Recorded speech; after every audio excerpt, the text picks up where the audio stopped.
সামগ্ৰী কংগ্ৰেছৰ প্ৰাক্তন উপসভাপতি প্ৰয়াত প্ৰণৱজ্যোতি বৰাৰ বাসগৃহত ধুবুৰীৰ সাংসদ ৰকিবুল হুছেইন প্ৰণৱজ্যোতি বৰাৰ প্ৰতি শ্ৰদ্ধাঞ্জলি জ্ঞাপন কৰাৰ লগতে শোক সন্তপ্ত পৰিয়ালবৰ্গক সমবেদনাও জ্ঞাপন কৰে সাংসদগৰাকীয়ে।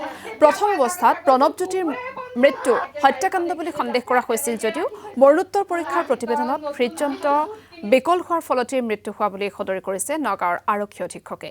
এই ঘটনা সন্দৰ্ভত উচিত তদন্তৰ দাবী তুলিছে সাংসদ ৰকিবুল হুছেইনে। যুৱ কংগ্ৰেছৰ সম্পাদকৰ দায়িত্বটো আছিল প্ৰয়াত প্ৰণৱজ্যোতি বৰা।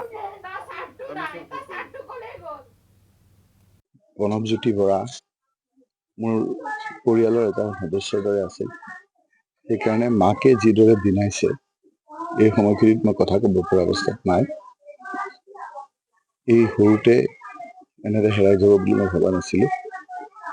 আজি মই বেছিকৈ এইবিলাক কথা ক'ব বিচৰা নাই। মই কেৱল ক'ম যে ঘৰখনে কোৱাৰ দৰে অকালতে যিদৰে মৰহি গ'ল সেই উচিত বিচাৰ হ'ব লাগে আৰু দোষীক শাস্তি পাব লাগে। পষ্টমৰ্টেমৰ এনেধৰণৰ ৰিপৰ্ট দি কৰাটো কিমান সমীচীন হৈছে তেওঁলোকে ভালকৈ জানিব। আচলতে আমি যিমান দেখিছোঁ পষ্টমৰ্টেম ৰিপৰ্ট নিদিয়ালৈকে কোনো ধৰণৰ আপোনাৰ বক্তব্য নিদিয়ে।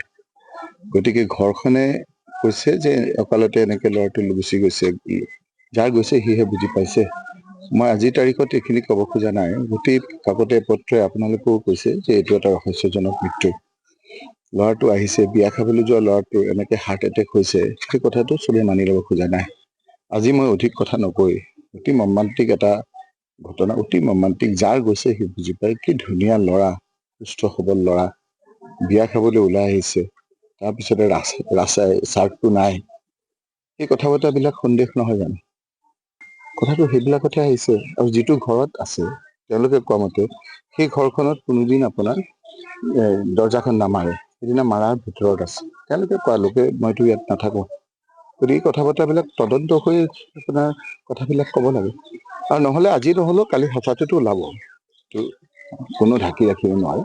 সঁচা আমাৰ ওলাব, সঁচাটো উলিয়াব লাগিব।